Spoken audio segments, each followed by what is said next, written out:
Our guest for this session is Andrea Linehan, Chief Marketing Officer at CurrencyFair. Andrea is a commercial and marketing professional with over 18 years of international experience. She spent 10 years in the Middle East developing commercial and leisure brands for the Omani government.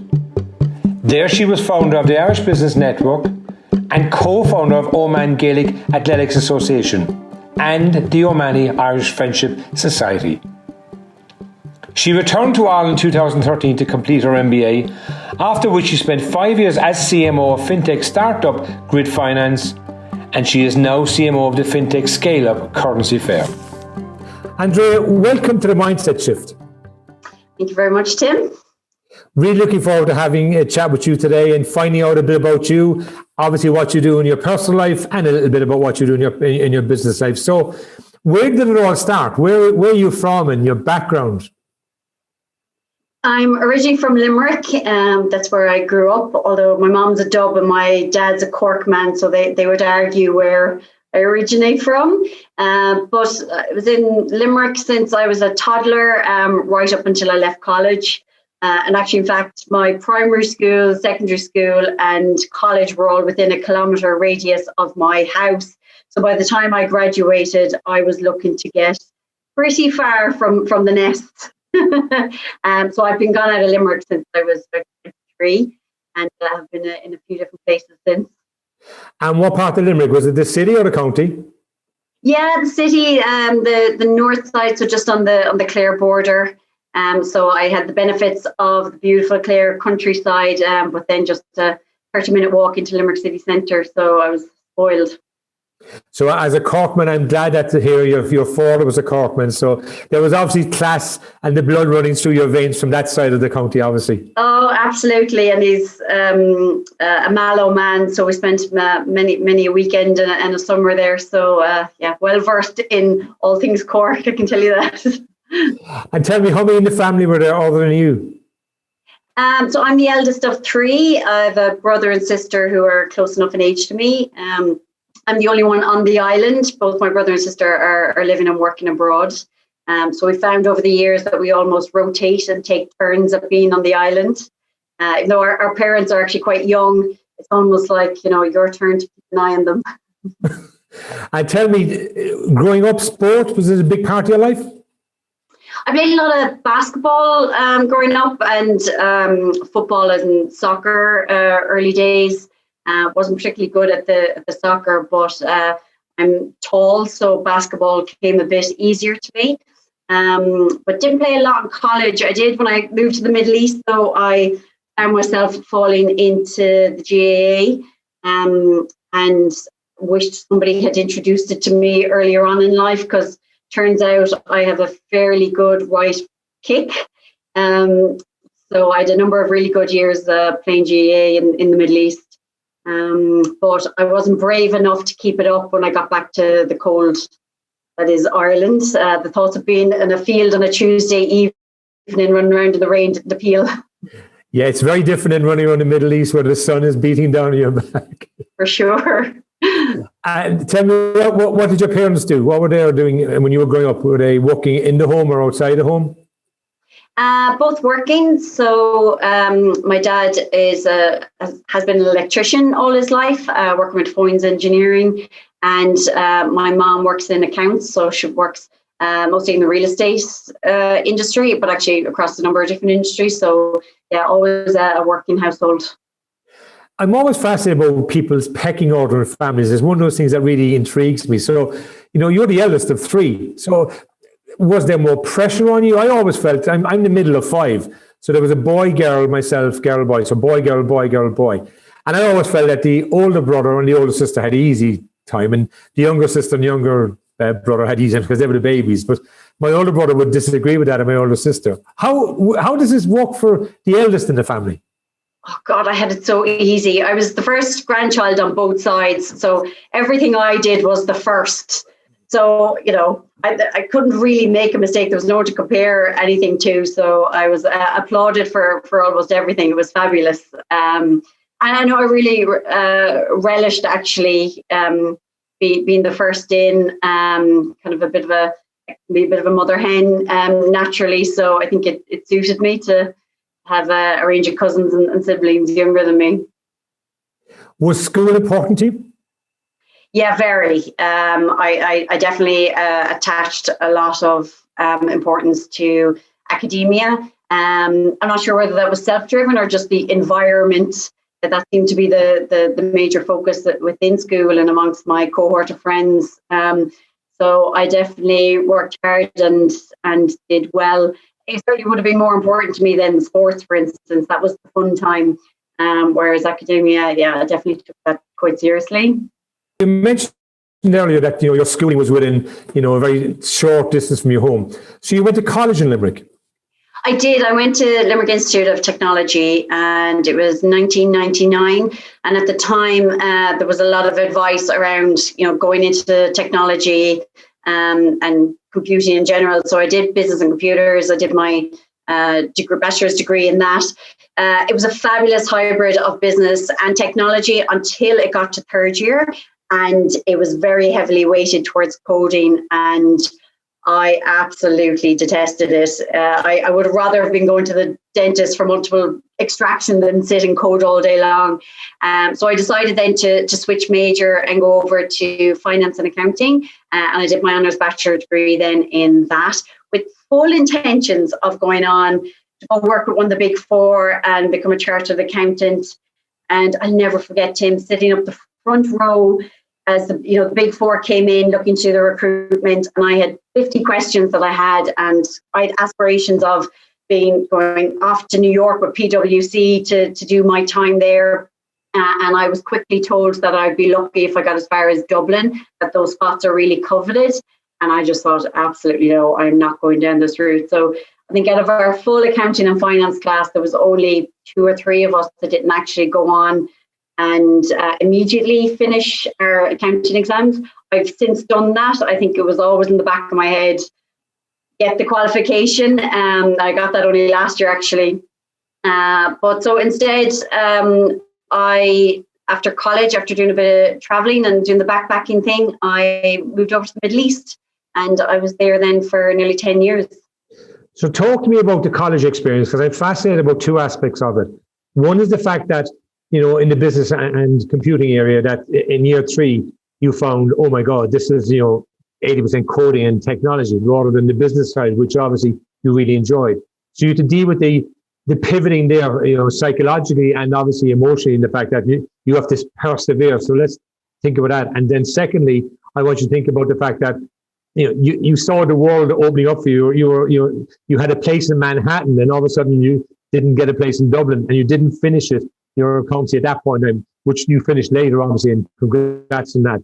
How do you deal with those? Because they're 2 really big blows in some ways, because the perseverance for the first 4 years is difficult, because you're now doing something you really don't want to do. And many people find themselves in college in that experience. So how you dealt with that. And then secondly, how did you deal with the disappointment of New York was at that point in time shut down to you from a big 4 point of view? Great questions, and I actually reflected on this before. I definitely found that needing to actually dislike the coding so much that it got me to a stage where anything would nearly be better. And when I look back on that, obviously I'm delighted that I made the decision, but it wasn't a shame that for people to decide to shift majors midway through college. It's such an unusual thing to happen. It's not facilitated in Ireland the way it is in the States. And, even me referring to it as a major is obviously a very American thing. And I had to actually convince the college to let me change. I had to jump through a few hoops to really demonstrate my commitment to finance and accounting, and demonstrate that I was already performing well in that before they'd allow me to change over. And it was interesting because, I originally made the choice at, 17, 18 to go into business and computing, really not knowing whether that was something I wanted to do or not. It was just what the counsellor at the time had recommended everybody does. And I definitely think that still seems to be the same from when I talk to students now, that it's overwhelming to think the decision you make on your course is somehow going to create the path or define you forever. Instead of kind of saying, no, you get to choose when and what you do. And it can absolutely be done and facilitated. But I do think colleges need to make that fluidity and agility and change much more accessible for people. Because then actually, I think that would have a big impact on dropout rates in college, because, that's often people find themselves just not being quite a duck to water when they get to a course, but they just feel like the only other choice they have is to put up with it or to leave, which is really unfortunate. But when I did change, it was like writing with my left hand, even though I'm right-handed, and all of a sudden being back writing with my right hand. That's what it felt like, and it was a breeze in comparison. So I then really enjoyed it. So probably one of the best decisions I ever made. But then you had to deal with the disappointment of the Big Four journey or the Big Four experience at that point in time. Yeah, well, it's funny because it was I didn't actually apply. It was them telling me that if anybody in this class were to apply, here's the realities of what your potential outcomes were going to be. So I decided immediately, well, I'm not satisfied with any of those outcomes, so I'm deciding to go a different direction altogether. And it was more I went in with kind of aspirations and perceptions that it would be these big glamorous roles with the Big Four, but actually that's not the case. So I thankfully pulled myself out of that journey before I even started it. But I always thought, I'll go in and explore the things. I can always come back to it, thinking I might come back to it in a couple of years' time. But it ended up being nearly 15 years later before I decided to finish qualifications. And talking about backpacking, I'm always fascinated about people who backpack, who just decide I'm going to head off. So what was your experience like? Were you on your own or were you with people, and where did you end up traveling to? It was, ended up doing South America. So I did that with my partner at the time. And at this stage, we already knew that we both had decided to move out to the Middle East. So we decided we were going to take some time and travel before we made the move. Actually, I had the experience before going to South America. We had probably one of the most favorite jobs I've ever had in my life, which I did 2 summers in a row. It started off with a J1. I was introduced to a company in Boston called Global Prints, and they are run actually by an Irish couple that have been there a very, very long time. And they essentially print, wholesale and sell online art prints, posters, music posters, just all types of imagery and collections. But what they do at the start of every academic year is they send truckloads of people out to the different universities to basically sell these art prints to students and to put up in their dorm rooms and sororities and all of this. So they literally, you arrive in Boston, they give you access to a 15-foot Penske truck, full of stock to last you 6 to 8 weeks. They hand you a route and they say, right, here are the 20, 30 colleges you've got to go to set up your stall and sell your ware.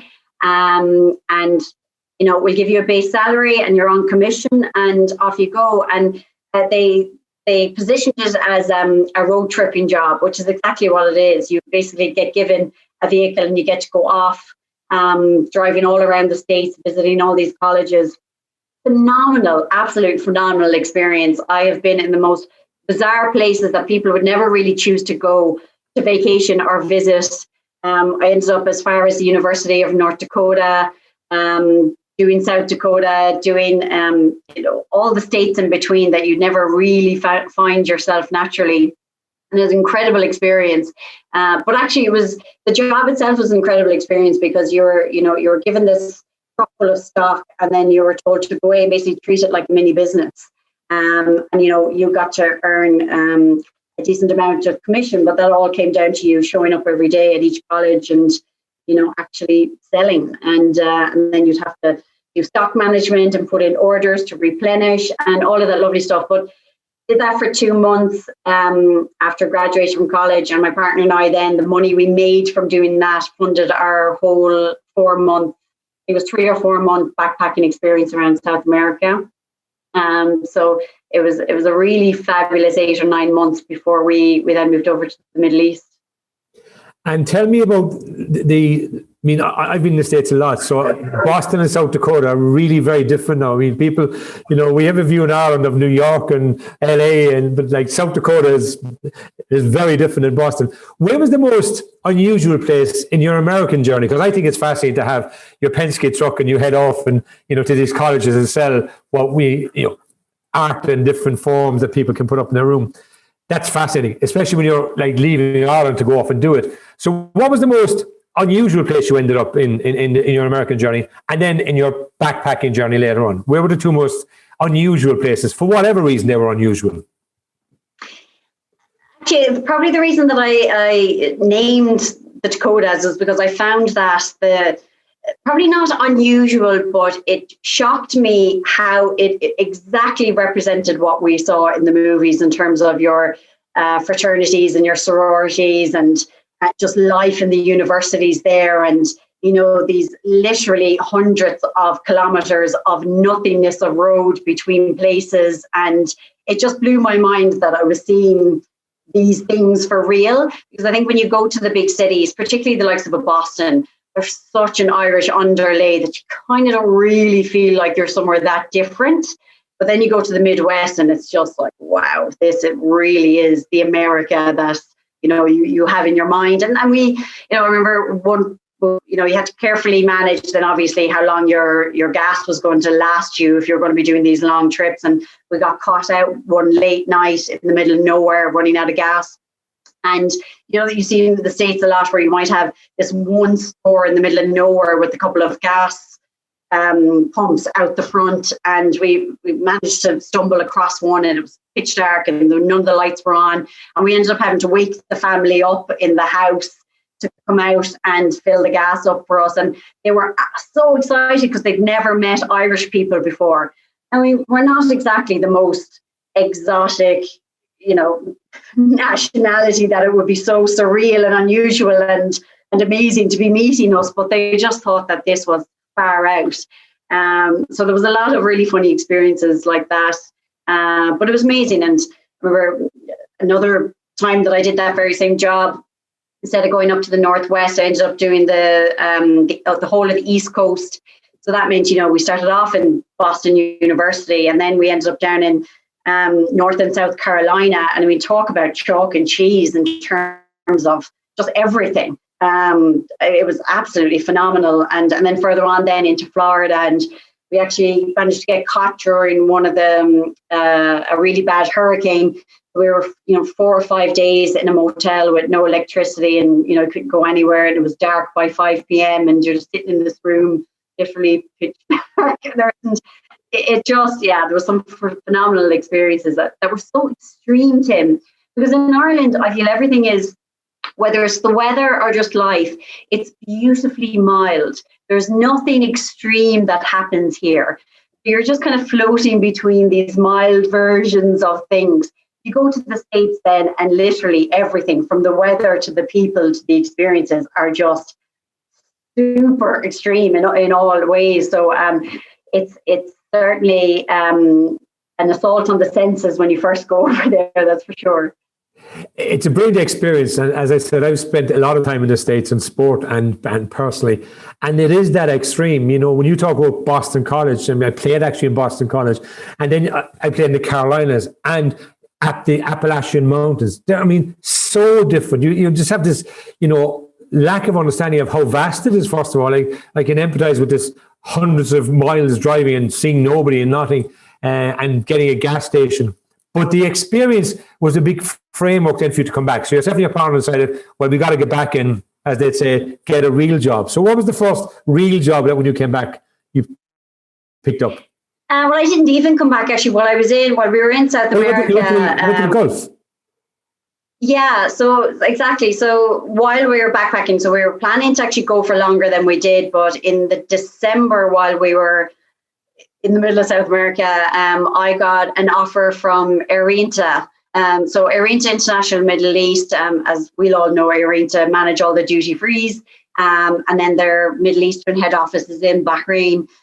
So they'd offered me a position on a management graduate program in Bahrain, specifically in the Bahrain duty free head office, to start in January. And I was basically told, you want the job, get your bum over here ASAP. So we finished out the trip in South America, went home to essentially pack. And at the time, for anybody who's been in the Middle East, it's a little bit like America, where if you don't have a car, it is incredibly difficult to get around. And I didn't have a driver's license at the time. So I had a week to get back, get packed up, get my driver's license. And I was over in Bahrain, I think just before New Year's Eve. And then I had an absolutely phenomenal opportunity then with Arinta. And this is, I share the story actually a lot, particularly for people in my team and younger people in their careers, because I essentially was given this opportunity, and what they were doing with the management graduate program was grooming young people to become the future general managers of duty frees around the world. And I'll never forget, my first 6 months I was being put in the purchasing department. So, to learn everything about purchasing, which, this is duty free, it's retail. That's probably one of the most important parts of the business. And I was so brazen. I'll never forget standing in front. My major job was just to shadow the head of purchasing. And a lot of what I had to do was take orders, and I'm showing my vintage here now, but, fax them over to the likes of Lancome and L'Oreal, and these reams of paper, and I'm standing there and I'm faxing away, and I'm just thinking, I have a bachelor's degree in finance and accounting. I should not be doing faxing, like totally ahead of my station. And I didn't understand at the time, what it meant to have that, to be learning those little things, and that, what really my boss wanted to see was that I could be trusted with faxing, and if I could be trusted with faxing really important orders, I'd be giving other things up along the way. And I often look back now, and anytime I'm in a situation where there's an opportunity coming to me, I am hyper focused on looking and seeking out the opportunities in even the most mundane looking tasks or meetings or whatever it is, because I eventually decided I wasn't enjoying it. I also wasn't really enjoying Bahrain. It's a tiny little island, and while I've many friends that absolutely love life in Bahrain, it just wasn't really for me. So I decided then to leave Arinta, and I moved over to Oman, and that's actually where I spent the majority of my time in the Middle East was living in Oman. Now, even though I probably always regret a little bit, what that journey with Arinta might have done, but at the same time, actually moving to Oman turned out to be probably one of the best decisions for my career, and actually was what made the difference between me going from having very much a finance and accounting academic background to then shifting into sales and marketing, which is obviously where my career ended up going in that direction. So, it's one of those ones. So, and in terms of giving advice, when I've team members and they're not too happy with certain maybe projects I want them to work on or things I want them to take responsibility for, I usually roll out that that story for them and say, have a rethink. Don't regret. Don't have regrets about learning opportunities, because they're the makings of anybody in anybody's career. So the golf was your first job in the real world. But what's interesting about your story, because it's a story that can resonate with so many people, that, you made a point, you got beyond your station, I think was the quote you said. And what I find is that maybe your boss just wasn't checking out, could he trust you, or could he or she trust you to do the faxing? Maybe they were testing out your aptitude, your ability to work hard, my description I call it when I work with clients, Andrea, to pay the price, to be the best at whatever it is, because you must pay a price. You must do things that sometimes are uncomfortable, sometimes we don't want to do. But, when you think of that experience, and you made an interesting comment that if you had stayed in the Arinta world, who knows where your journey would have taken you to in that sense. But you went to Oman, and Oman was fascinating for you for a number of reasons. One, particularly in that you set up a lot of Irish organizations, or you were involved in a lot of Irish organizations. Just talk to me about why that was important to you, and why you went down, in addition to your professional career, setting up those.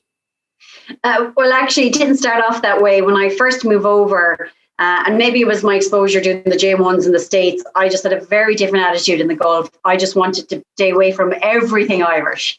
I did not want to fall into those expat Irish communities and, be involved in the Irish society and the Irish. I just did not want any of that. I wanted to get exposed to all the cultures and have friends from different nationalities. And that's probably, I'd say my first 6 or 7 years, that was the approach that I took.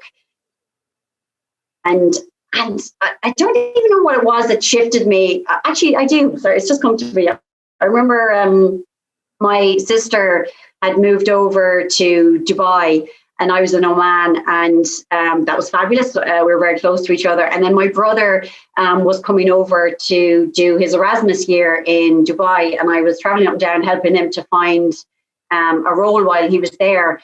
And we said, look, let's go to this Irish Business Network and just see if we find anybody in the construction industry that can help get you a job. So I went along to that, and you're talking to people and doing a bit of networking, and because I was meeting then all these Irish professional people, I ended up becoming the default person in Oman. So it's like, people had a question about Oman, or we're going to travel to Oman, or we're seeking out opportunities or business opportunities, they'd pass on my details. So I just became the person to come to for any of that. And I was just purely doing it as I'm going to help people out if I can. If I can give them a steer, make local introductions, absolutely happy to do so. And then I realized actually it was happening so much that I felt it was time to create a forum or somewhere that was a bit more manageable for people to come to and a bit easier for people to find. So then I set up the Irish Business Network in Oman to do that. And it was very much in combination with the Business Network in Dubai. So they were almost like a feeder of people down. Now, the Irish community in Oman was quite small, but we did have a lot of quite a few Irish success stories for businesses at the time there. So that was really good. And then that just gave me a flavour. And I don't know whether it was a patriotic thing, but I all of a sudden just felt this, I really should be giving back in some way. And I had built up all of these connections, and I had Oman at the time. The nearest embassy for us was in Saudi, and the Irish ambassador to Saudi came over specially to help open the Irish Business Network. And a good pal of mine, Jim Mungy, who was the director of Enterprise Ireland in Dubai at the time, came down, and there was just all of this Irish support. And I just thought, God, Andrea, have you been denying yourself the fabulousness that is the Irish network abroad just because you're so determined not to just be a paddy in a paddy community in another country? And so then I kind of went the opposite way and really started to embrace it. And I got involved with a company called Rendezvous 353, and it doesn't exist anymore, but it was this online, almost like Facebook for Irish networking around the world. And I went hell for leather with it, and that's actually when I ended up getting involved in the GAA. It started with me just going along because I had so many friends that played just for the fitness and the social side of it. But I ended up taking it a step further, and with a very good friend of mine, Steph, we decided to set up our own club, which did brilliantly actually, and it kind of combined the two sides of my time over there. I think I found with a lot of GA clubs over in the Middle East, it was that very Irish centric community, and while you might get some other nationalities play, it was very Irish. And I had a lot of non-Irish friends who were interested in the sport, and it wasn't necessarily that accessible for them to access the existing GA club. So we decided to set up a all nationalities welcome club, and we called it Oman GA, and we ended up with 25 different nationalities playing on the team. And so much so, a couple of our players, but one in particular was actually an Omani guy who played for the Omani national football team. On his off time, he joined. But we had Indians, we had Egyptians, we had Saudis, you name it. We had all the nationalities. And when the first GAA World Cup came to Dublin several years ago, our Omani's men's team got to the finals of, was the Plate of the Shield or something, and they beat the South African GAA team, which were predominantly black South Africans, and they were the other. We used to call ourselves the Cool Runnings of GAA, but these guys were the other Cool Runnings of GAA, and our guys beat them, and it was phenomenal. But I probably ended up almost coming across like I was this big, Irish expat head and GAA head, but I wasn't at all. I came from the complete opposite, and then just got really deep into it. And it's probably a reason then I started to get a bit of a taste or an idea about what it might mean to move back to Ireland. As my connections with Ireland grew, I kind of started to wonder what working in Ireland would be like, what living in Ireland as an adult and a professional might be like. Obviously friends and family are all here, and I certainly had a personal draw to come back, and that's when I then eventually made the transition. It's interesting to see the pivot from, as you say, sort of avoid the paddy culture to be immersed in the paddy culture. But what it did, though, as you said, it gave you a grow to come back to Ireland and said, like you're one of the unusual people, Andrea, in that you spent the first part of your working life outside of Ireland, where you started to form, your credibility, your confidence, your early successes. Moving back, how big an issue was that for you? Full of excitement. I was really, really excited to come back. The curiosity was just bursting out of me. And, you're right. I hadn't professionally really worked in Ireland. I'd worked in Extravision for a number of years during college, but that didn't really count. And the other thing is I'd never obviously lived in Dublin, for instance. I'd always been in Limerick. So I was really curious to understand what life in Dublin might be like. So I moved back. Now, saying that, I did insure myself. So I came back and I did a full-time MBA at Trinity. So that gave me a nice, I'm committing for a year, and it'll kind of ease me into life in Ireland. But I'll do so being with, a class of people from lots of different nationalities. So I wasn't going deep in. But the first thing that struck me, that was a fabulous year, but the first thing that struck me was Dublin. And just Ireland in general, I hadn't actually realised how cosmopolitan it had come, how vibrant it was, how just I was beaming with pride more than anything. And I don't know, maybe it was because whenever I come home for holidays, I'd land into Terminal 2, go straight down the road to Limerick. It would usually a pretty hectic week or 2 weeks of visiting people. I would never spend any time in Dublin except for when I'd be flying out again. I hadn't seen over the 10 years the change in Ireland. And I was obviously gone when it was booming, and I was still gone when the recession hit. So I didn't get to see any of that firsthand. So then when I came back, I just thought this place was the bomb, and I was just so proud. So, and look, proof's in the pudding. I'm home 7 years now, and I just got myself wrapped up in a mortgage not so long ago, last year. So I think that's Irish commitment, if you could ever call it. And you went into a Fintech startup. I did, and it's funny, when I was doing, I never any intentions really to get into the startup space. It was a little bit of an accident. Even though most of my MBA class, everybody was starting to look for jobs by the time we got to the spring, I was more of I'm going to take a few months off afterwards. I'm going to reflect and digest on what I learned and think about what I'd like to do in life. And will I stay in Ireland? Will I move away? Will I settle down? And the professor of entrepreneurship in Trinity, Professor O'Neill, he was an early investor in a company called Our Money Limited. And he came into class one day and said, look, this company I'm involved in, actually looking to hire someone to come in. I think it was a head of customer acquisition was the time. I said, sure, I'll just have a chat with the lads. That's all. Just have a coffee, just have a chat, pure curiosity, no intentions of going into any major job hunting mode. And I met the two guys, Derek and Sean, their name were, and I was bowled over. I felt like it was a three-legged stool, and I was looking at the other two legs, and I was the third leg, and I just said, I have to be involved in this.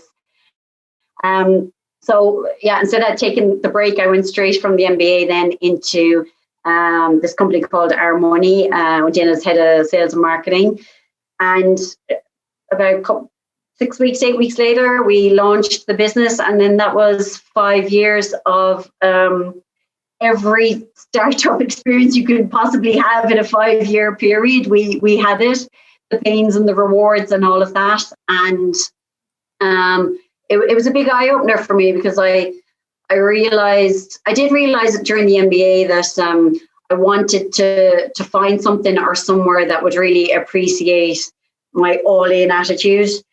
And I know that that's the case for a lot of people, but I take business work way too personally. I get really attached to the company I'm working with. And I said, Andrea, if you're going to go all in like this, you got to at least see a bit of the upside from an equity perspective. So I was like, right, either if it's not going to be my own business, I need to be getting involved in a business where I can get rewarded for that level of personal or professional risk that you're going to take, or just dedication. So, and had a ball. There were tears. There's no doubt there was very stressful times. But it was probably the most profound experience that I've had to date. And I can definitely attach a lot of the acceleration in my career to that time frame. Did a lot of growing up as a professional in that role. And, you know, I've been able to then carry all of those learnings into the role I'm in now. So while we ended up rebranding as Grid Finance. Grid was your absolute quintessential startup, whereas obviously where I am now in CurrencyFair, we're 10 years in, so we're in scale-up mode. So the two sides of the same coin journey-wise. Let's talk about the startup, because many people watching the Mindset Shift series, you know, maybe considering starting up businesses. So, you know, if people are starting up business, we hear about the pain and we hear about the rewards, and you know, we all want the rewards. Not many of us want the pain, but that's part of it. But what are the key things that would stand out to you that people should get right if they're starting a business, and in the early years of the business, the things that they should really focus on, based on your experience with Grid and the success that you had, as you say, a profound experience you've described it as? Actually, this is an easy one to answer, because it's one that I reflect on a lot, because I'm still in touch with a lot of startups who reach out to me looking for a little bit of guidance. And for me, it's, you know, don't waste time learning things that other people have learned over decades and decades before you. And what that might mean is make sure to bring in people very early on in the journey who've been there and done that from a startup perspective. Because when I look back at months that we spend doing things, making mistakes, changing until we eventually get to a place where we want to be, there was nothing unique about it. You could literally hundreds and thousands of other people have gone through that exact same journey. And it's just thinking, not a waste of time for each of us as individuals. It was a fabulous learning experience, but what a waste of company time and, you know, company investment and money to have to go on that journey. So I would definitely say bring in people who have been down that road already and can help you skip a few steps, essentially. And I don't even think bringing on advisors is enough. I think you actually need to bring on somebody into the team who's going to be there day to day. You know, because we had advisors coming out of our ears. You know, there was no shortage of a network for people giving us advice of things. Very different to someone who's actually there day to day, going through it and being able to make really agile, tactical decisions, as well as those big strategic ones, which is where the advisors tend to come in. They're brilliant on the strategic level decisions. You know, you do them all day long. But it's the day-to-day small little tactical decisions that you make that actually are the bread and butter of what you're building and can make the difference between you spending 6 months going down the wrong track or a week going down the wrong track. So that's definitely the very first one. The second one then is, now I came in as the first employee into that company, and I came in as the sales and marketing person. And we had, the other two guys were accountants, and then we brought in somebody on the technology side. So, there was a nice balance of disciplines there, but I definitely saw, a lot of other startups I was coming across, they'd wait a very long time before bringing in the sales and marketing part of it. Because you do tend to find with startups, founders do tend to be technologists or accountants or other, those kind of disciplines. And there's probably not the same appreciation or emphasis being put on complexity and the discipline and the experience from a sales and marketing perspective that's required early on. It's almost like anybody can do sales and marketing. There's that thinking behind it, but that's, and of course, semi-biased here, being in that discipline, but, I did come from finance and accounting myself, so I can put my hand up and say that was my own perception of marketing early on, was like, that was easy, anybody could do it, until then I ended up doing it, and I thought, wow, this actually is incredibly complex. It's analytics and psychology merged together, so that'd probably be the second tip I would give to people in startups. Bring sales and marketing in much sooner. I established a number of startup companies over the years for different organizations. And I remember when I was doing a master's in NUIG, an executive MBA, and I thought when I built this company, it was called One Direct, it's now branded on Trust Insurance. I thought, what everything we built was unusual and it was so different, we were so unique. And then I went and did this executive MBA and I found, no, hundreds of thousands of people have done this thing. We've done it slightly different in some ways, in some aspects of it, but the core aspects of what we were building and was basically fundamentally sound based on what other people have done. And that's great advice you give people, Andreas. The wheel has been invented. We don't need to reinvent the wheel. We might change the spokes or you might change the rubber that's on the tire, but fundamentally it's a wheel. And let's make sure that we either bring experts in who've built wheels or who built startups or learn from them in that sense. And it also is interesting about the agility, because that's the one thing I talk to people when I give advice about startups. You've got to be agile. You've got to not be in a situation that you're only the sales and marketing person or you're only the finance person, because every role in my experience is complex. And what happens is when we look at the other role, people in sales and marketing would say, sure, the finance is easy, it's just counting numbers. And the finance people say sales and marketing is easy because they have no responsibility with numbers. But every role is complex. IT and HR and legal and sales operations, they're all complex in their own way. You have obviously significant startup experience, and you made a point earlier, it had a profound, impact on you. Now you're in a scale-up experience with CurrencyFair. And while there are similarities, there are obviously differences. Can you just expand on that for me, please? Sure. So I'll probably go back a little bit earlier. I hadn't realized at the time, but when I was in Oman, I had actually worked with two startups in very different phases. The first one I'd worked in was an inbound tourism company, and there was three and a half of us in the business. And that was a very early stage, very little capital involved. And, the major thing that I learned during that experience is needing to be 10 different things at any given time. And even though I went in as the sales and marketing manager, that was by title only, just as it was for my other two colleagues with, our operations manager was that by title only, but we were always having to put our hands to so many different things. And, 1 week I could be over in Germany at ITB, which is the big travel exhibition that goes on every year. And I'd be there with the Oman Ministry of Tourism, negotiating contracts with these big outbound tour operators.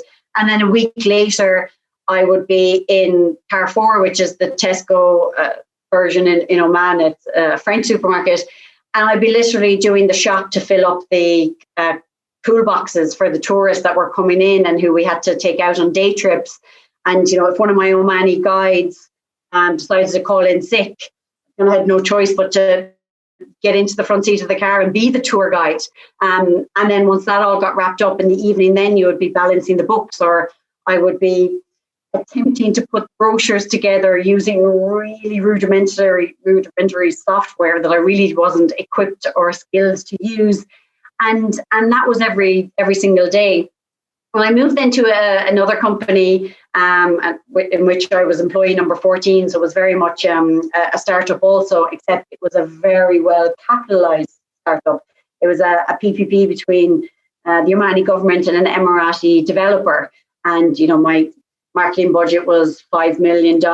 And, I was jetting off to Istanbul, to negotiate sponsorship contracts in the sailing world and all of these lovely glamorous things. And but the one thing in both those experiences I never lost was that money and capital doesn't last, and you really got to make it work. So when I came into Grid, it was the same thing. We had very little capital, and we had to make everything stretch. And one day I might be over in Offaly sitting in front of a business owner, literally trying to get him to take out a business loan with us. And then by the afternoon, I might be back in the office putting out social media posts, and then that night I could be sitting down, drafting up emails to go out to potential investors or working on our investor deck. And then obviously managing a really tight budget. Then fast forward to a CurrencyFair, and we're obviously very well capitalized. And it's great to be back with a really healthy budget to spend again. But the hardest thing that I found about coming into CurrencyFair was that I am the marketing specialist. That in itself is not hard. It's the realizing that there are the other specialists that look after product, that look after obviously finance and customer experience and sales. And it's like a dream. It's like an absolute dream. And because I come from, the startups where you have to be everything every day. And if you're not doing the selling, there's nobody else doing the selling. So you better be doing it. And if you're not doing the marketing, there's nobody else doing the marketing, and there's nobody else doing customer experience or any of this stuff. So to all of a sudden be in a business where you don't need to worry, there are experts looking after those. You just need to nail the marketing part of it. It is such a luxury. I can't even tell you. And I don't know whether I just really appreciate that, having come from the other side of it, that I just feel spoiled rotten. Now, I'm sure once I'm long enough in CurrencyFair, I get awful used to that, there's no doubt. But that was definitely the first thing that shocked me, was just not needing to get into the detail of product or of sales or of customer experience. The detail was somebody else's responsibility. So that is really good. In CurrencyFair, you just made a point with great excitement about the fact you can focus now solely on marketing, where in your previous experiences, it was a broader span of focus. You had to focus on different things as needs had to be met. But that poses a real challenge to have this discipline to stay focused on the singular challenge of marketing in CurrencyFair. How are you finding that, and how are you dealing with it? Oh, Tim, I definitely struggled with that in the beginning. And I often had this conversation with Paul, our CEO, because I was used to sitting on the board in Grid and knowing exactly what was going on at all facets of the business. So all of a sudden, not to be sitting on the board and not getting that exposure to that side of things, I struggled with. I really did. And it was always kind of, what's going on over there now? And it took me a while to kind of say, Andrea, I'm obviously part of the leadership team. Collectively, we have a focus bringing each of our disciplines together so we can build collective value for the business, right? And that's my number one objective, and that's what I focus on every day. But what I've accepted is, as part of that team, the best thing that I can bring to help us as a team succeed is my marketing expertise. Now, what I do provide is a lot of empathy and understanding of what it means from a detailed perspective, in whether it's customer service or sales or product even. I get the level of detail that goes on. So when I'm having conversations with my peers, it comes from a place of understanding. Now, what's different about me focusing in on the marketing in CurrencyFair versus in Grid is scale. So in Grid, with a much smaller team, you not only were the strategy, the vision person, but you also had to be the execution right down to the final detail person. And while having that exposure and experience is fabulous, it becomes then a very slow process when you're having to execute down to that level of detail. So I have an amazing team in CurrencyFair, people in my team that have skills, technical ability and experience in facets and channels that I don't have the technical experience in. So I'm able to focus more attention on that vision and strategy level and have a whole comfort and confidence that my team can actually execute on it. And my job then is to just give them what they need to get their job done and support them. And a lot of the time just get out of their way. So it seems like all of a sudden I'm siloing into this one particular one, but it's not. It actually feels very different. And it also allows me to take a little bit of a step back and just look at the broader picture of it. Whereas when you're deep in putting a bit of content together and thinking about search optimization for this blog piece, like when you're down in that level of detail, which is exceptionally important to get right, you're never taking the time away then to think about that bigger picture. What does the CurrencyFair brand look like in 18 months' time? And are we, creating the building blocks to get there? And what does marketing, how is marketing going to contribute from a company valuation perspective? How can we ensure that when we're talking to investors the next time that we can demonstrate actual value is coming from what we're creating in marketing, rather than, here's the execution level bit, here's the number of blog posts that we put out. It's just not enough. They need me to be thinking about company value all the time. So I hope that's around about the house way of. No, it's actually, there's so much in that answer, Andrea, really. I mean, one thing when I work with clients, I talk to them at executive level about getting space. And so, that you need to get the space away from the minutiae and the detail of what goes on every day in our normal world professionally, to think about the things, as you just described, the 18-month look at what will the brand look like, what will, we'll be doing in CurrencyFair in this period of time, in this market.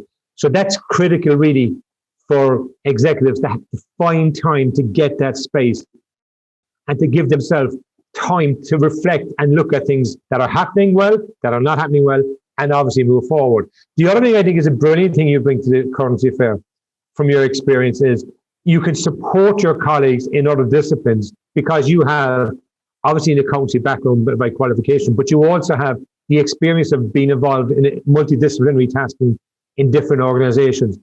In COVID, that must be a real help, because COVID has given us all different challenges, Andrea, and you're new to CurrencyFair, relatively speaking. Having that, I suppose, experience previously, have you found it has helped you in COVID to support yourself and others? And how have you sort of pivoted in COVID with your team in particular? Great question. I think I was 6 weeks in the office before we went into lockdown. So I was fortunate enough that I got a good 6 weeks to build relationships and see people face to face, and get doctrine, almost for want of a better word, a little bit. And I've had a lot of people join my team since we went into lockdown who've never seen anybody in person. But when COVID hit, from a business perspective, it was like another day at work for me, because it was like young days in a startup. It's like crisis after crisis nearly, so I just thought this is exactly where I'm used to being. And it was so familiar that it really didn't faze me at all. But I had to be very careful with that, because that just because it didn't faze me didn't mean that it wasn't phasing my team or even my peers.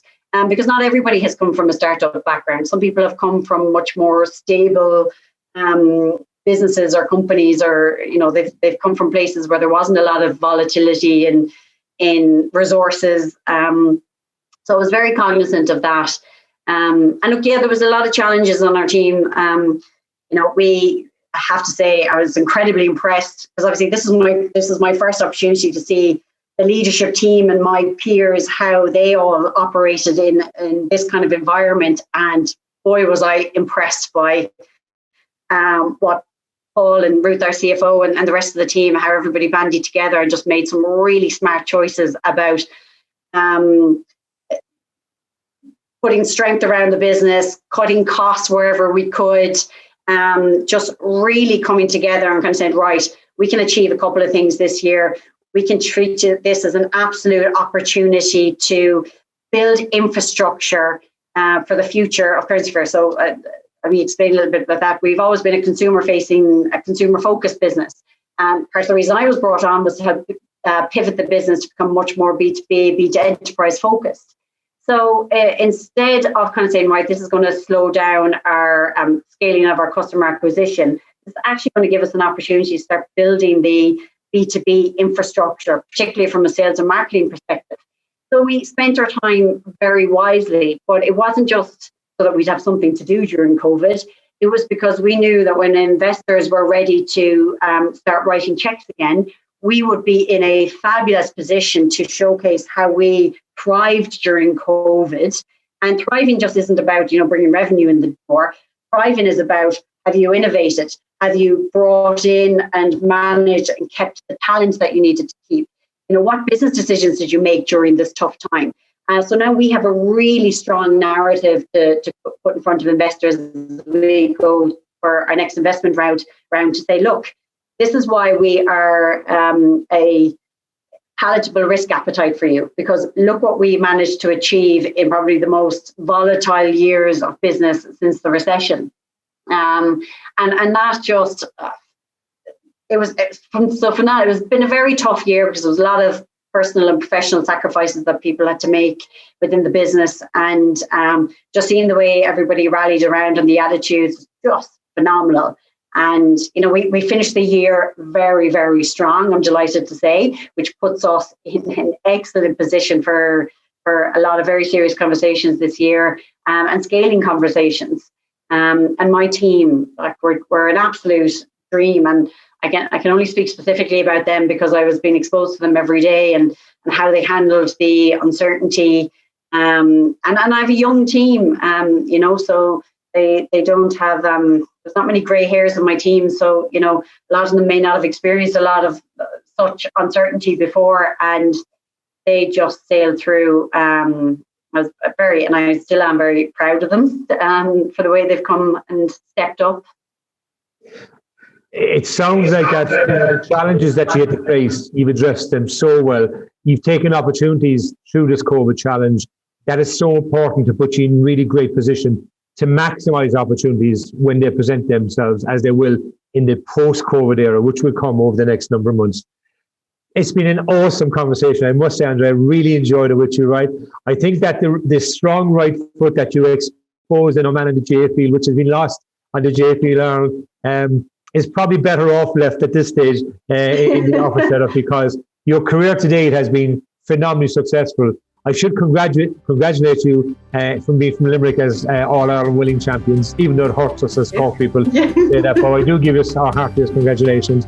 It's been a real pleasure to have you on the Mindset Shift. You've been a superb guest. Thank you for taking the time, and I look forward to catch you up with you in the future. Great. Thanks very much, Tim. Thank you for watching The Mindset Shift. Don't forget to subscribe to get a new episode delivered straight to your inbox. You can do this by following the details below.